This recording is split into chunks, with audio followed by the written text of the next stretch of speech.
그렇죠. 우리 하나님의 사람으로 불리는 성도들에게 승리와 기쁨이 늘 충만하게 될 줄 믿습니다. 날씨가 참 덥습니다. 덥기도 하고 또 세상에서 들려지는 여러 소문들 또 소식들이 우리 마음을 좀 힘들게 하는데 이럴 때 시원한 사이다 한 잔 마시면 얼마나 좋을까 그런 생각을 좀 해봅니다. 우리 옆에 있는 분을 축복하시면서 한번 인사하시면 좋겠는데 시원한 사이다 되십시오. 한번 인사하세요. 시원한 사이다 되십시오. 지금 사이다 광고하는 거 아니라는 건 아시죠? 뭐 콜라를 드시든 사이다를 드시든 무더울 때 우리 각자가 우리 서로가 우리 시원한 상쾌하게 하는 기분 좋게 하는 또 하나님의 위로를 전하는 서로 우리 될 수 있기를 바랍니다. 고난과 역경이 찾아왔을 때 그것을 대하는 태도가 좀 다양하죠. 똑같지 않습니다.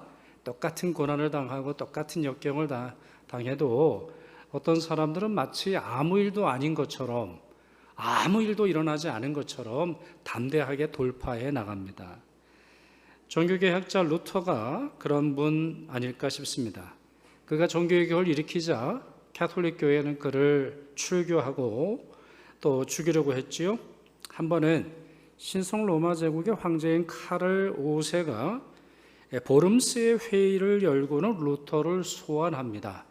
루터로 하여금 와서 자기를 변호하거나 아니면 논쟁해서 왜 그런 일을 했는지를 설명하도록 하는 거죠.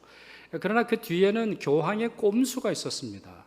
당시에 피난처에 있었던 루터를 공개적인 장소에 끌어내서 모독을 한다거나 모욕을 준다거나 아니면 그 오가는 길에 죽이려고 하는 그런 꼼수가 있었던 것이죠.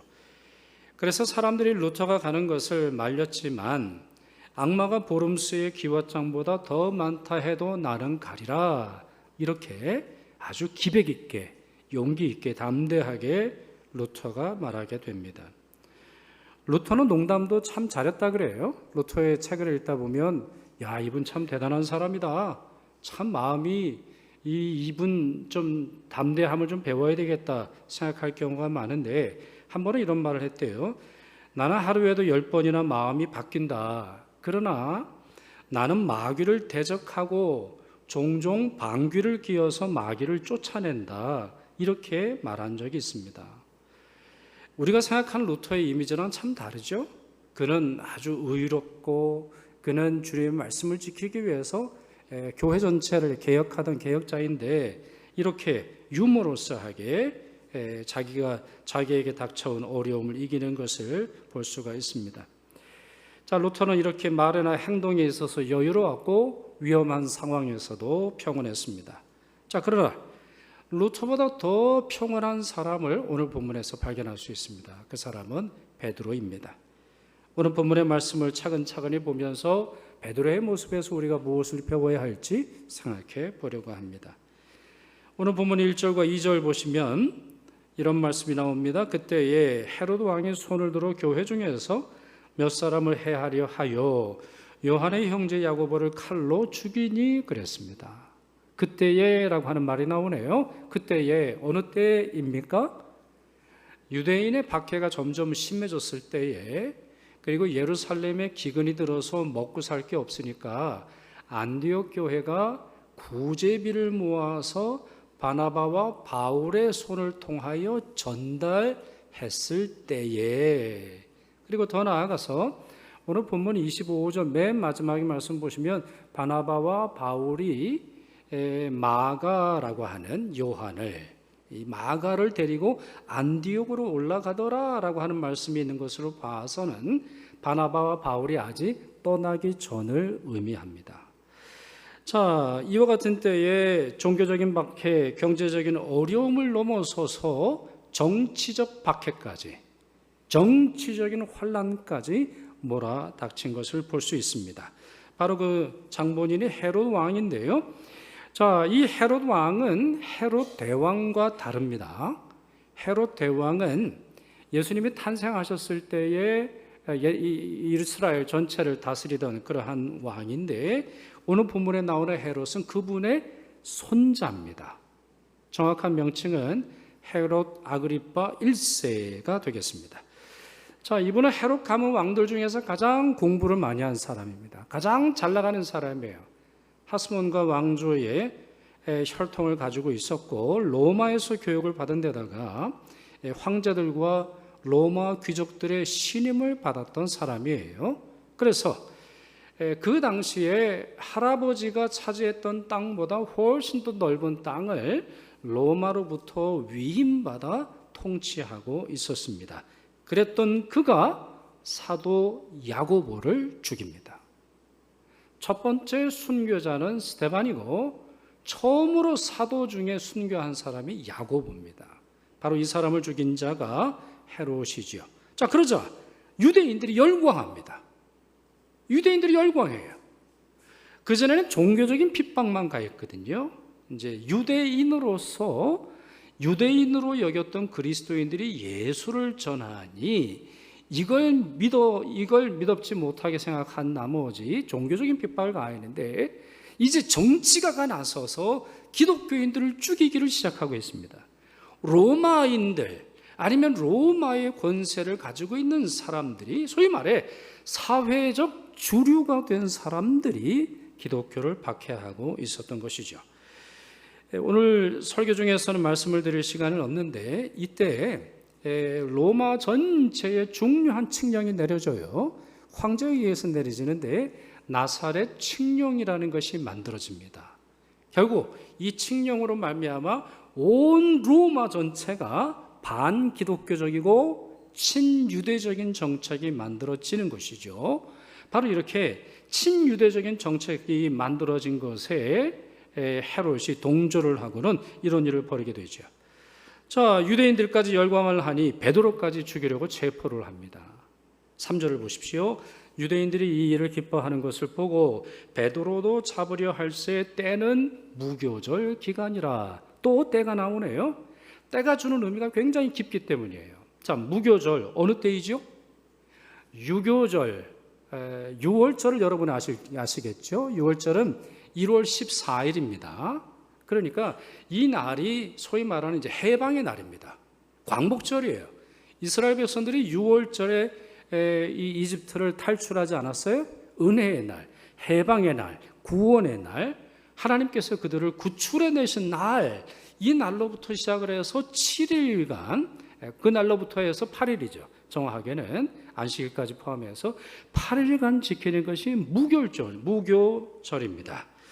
자, 이 무교절 우리에게 있어서는 우리 신약 시대를 살아가는 성도들에게 있어서는 예수님의 십자가 죽음과 예수 그리스도의 부활이 얽혀 있는 날 아닙니까? 여러분, 우리가 예수님을 부를 때 그분의 별명 중에 하나가 뭐예요? 6월절 어린 양, 일찍 죽임 당하신 어린 양. 이것이 요한계시록 5장에 보면 나오는 설명입니다. 그러니까 예수님의 십자가는 6월절이랑 연관이 있었고 예수 그리스도의 부활은 바로 그 무교절에 진행되었던 일이라는 걸 우리가 역사를 통해서 잘 알고 있는데 바로 그와 같은 절기에 교회에 큰 어려움이 있었던 것이죠. 헤롯은 베드로를 성전 감옥에 가두고는 철통같이 감시하도록 합니다. 어느 정도 감시하느냐? 군인 4명을 짜고 그 4명으로 이루어진 한 조가 4개의 조를 만들어서 감시를 했어요. 거기다가 이 베드로의 발에 착고를 채우고 쇠사슬을 채우고는 두 군인 사이에 있도록 했어요. 그러니까 불안한 거죠. 이 베드로는 반드시 죽여야 되는 인물로 생각을 하고는 아주 가혹하게 다뤘습니다.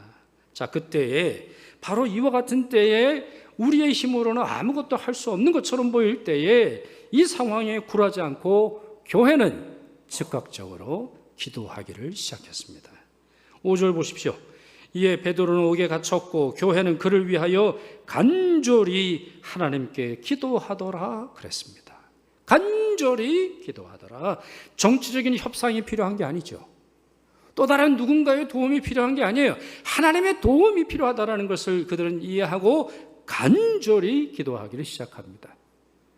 성경의 간절히라고 하는 이 헬라어는 두 가지 의미를 갖고 있습니다. 첫 번째 의미는 열정적으로 뜨겁게라고 하는 의미고요. 두 번째는 지속적으로 중단하지 않고라고 하는 뜻입니다. 그러니까 그냥 반짝 소리를 높여서 기도하고 끝나는 것은 간절한 게 아니에요.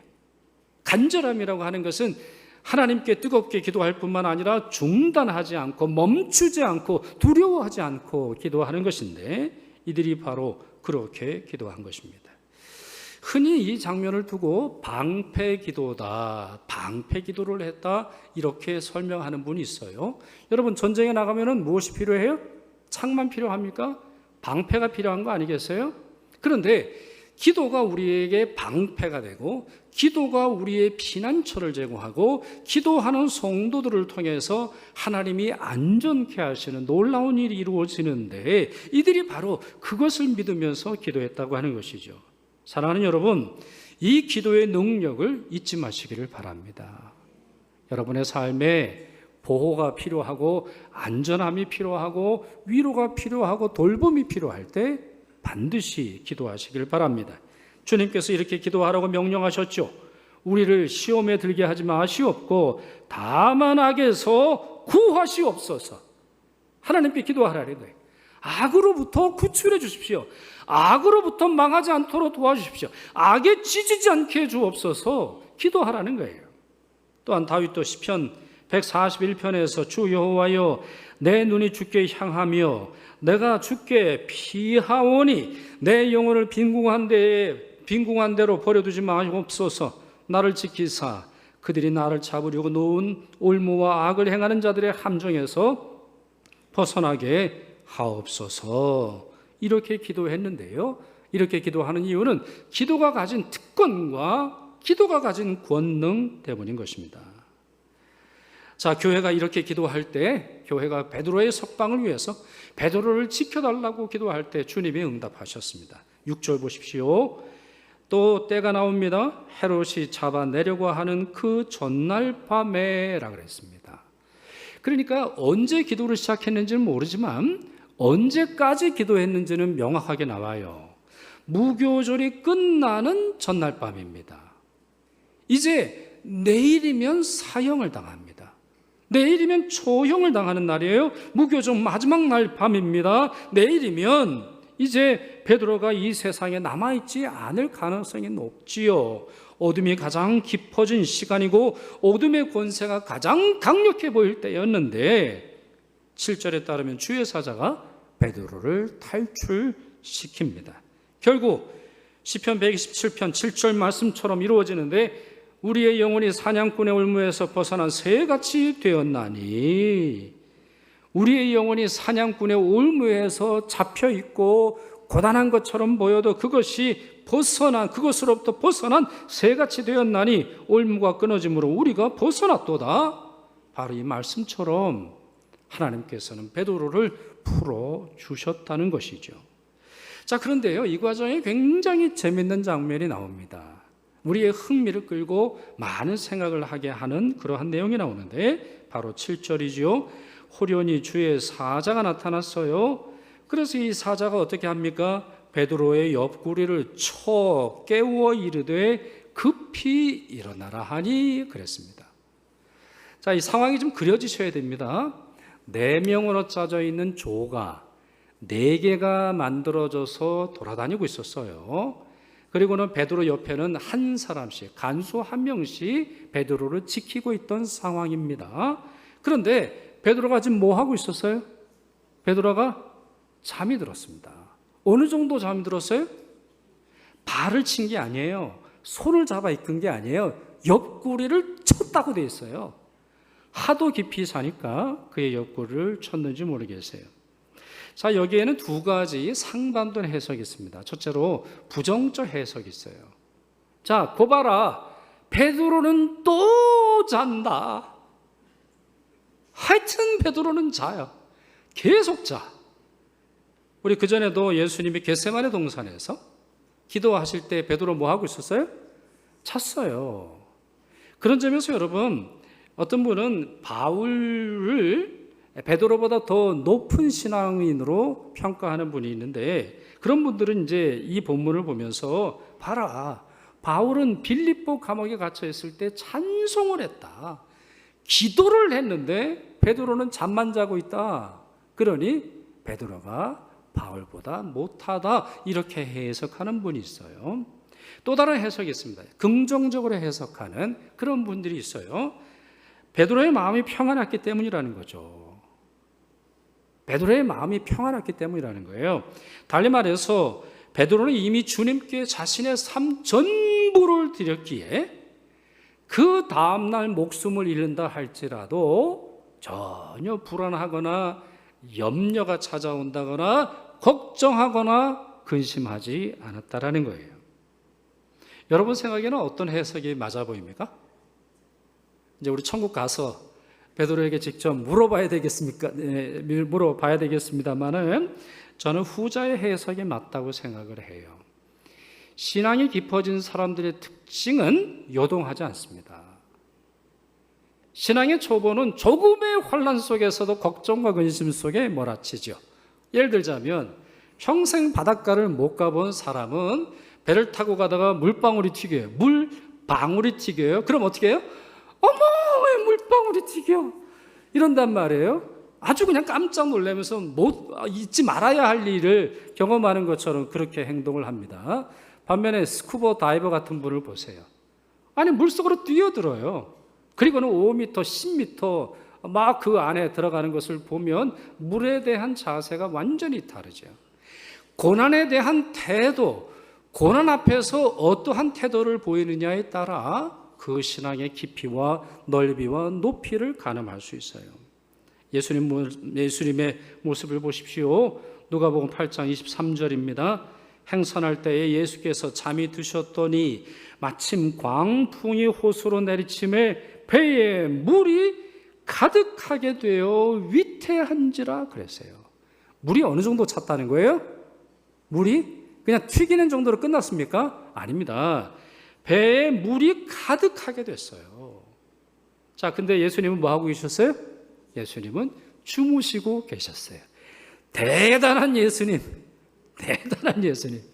아니, 예수님은 물에 잠겨 있는 상태로 잠이 드셨어요. 놀라운 장면이에요. 아니, 제자들이 이제 나중에 그러지요. 예수님을 이제 깨워서 예수님 막 깨웁니다. 주여, 우리가 죽게 된 것을 어찌하여 돌아보지 않으시나이까? 이런 말씀하는 걸 볼 수 있어요.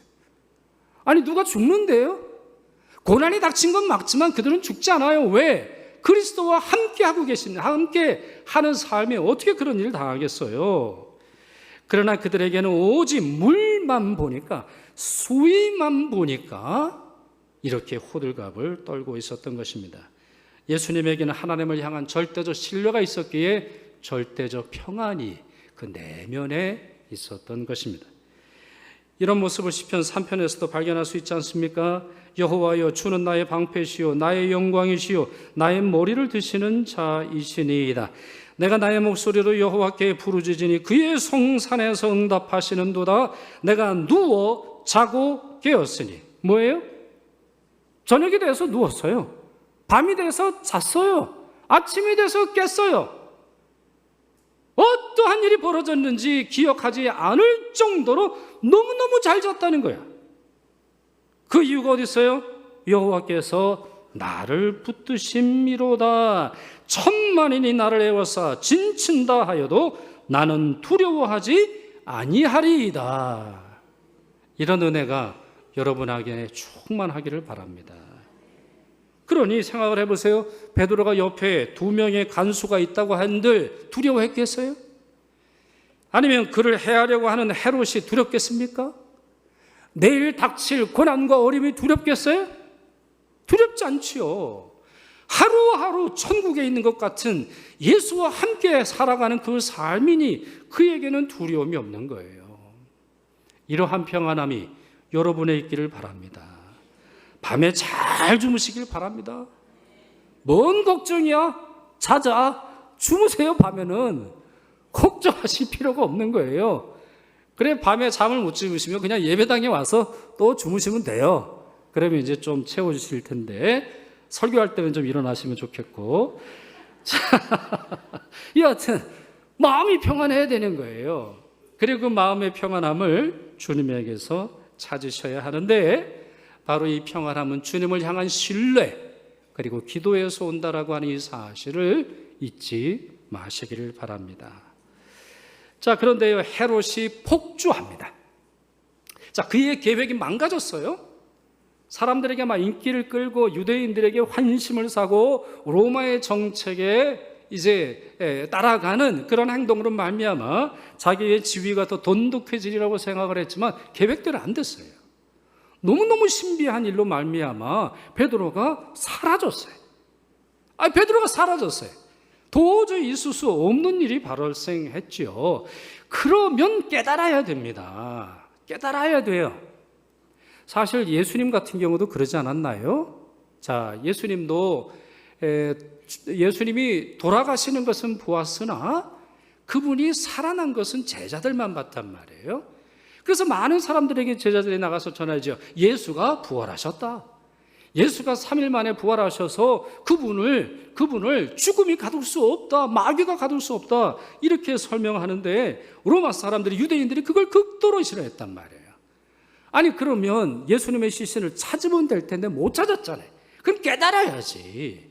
예수님이 부활하셨다라고 하는 이 진리를 깨달아야 하는데 끝까지 거부하잖아요.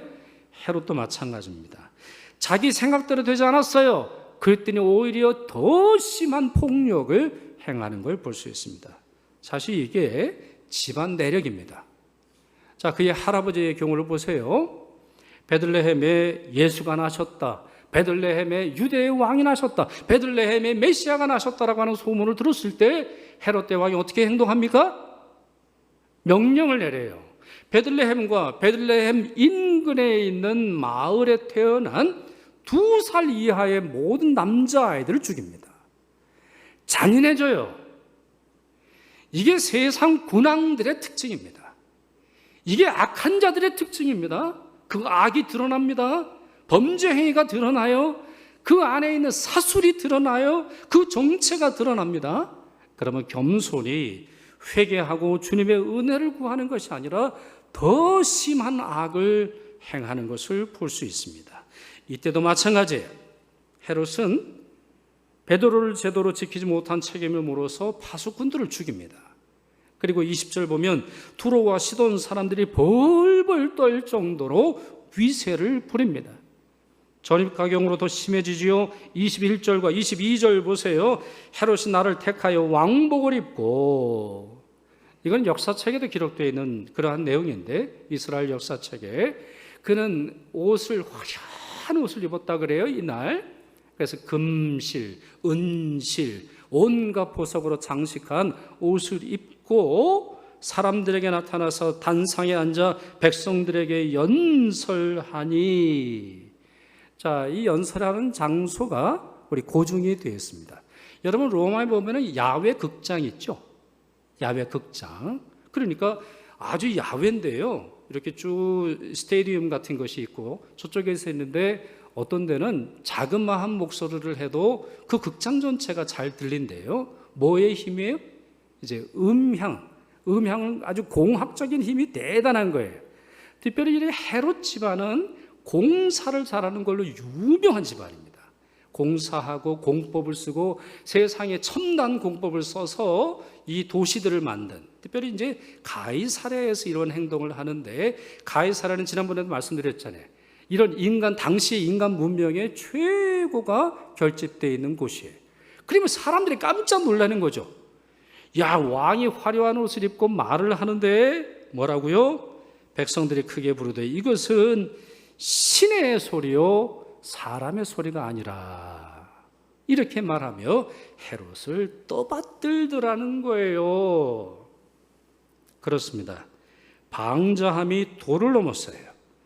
자기가 하나님이나 된 것처럼 행세하는데요, 거만함으로 말미암아 짐승처럼 되어져 버린, 짐승처럼 먹고 짐승처럼 행동했던 느부갓네살을 보는 것 같습니다. 결국 하나님이 어떻게 하시지요?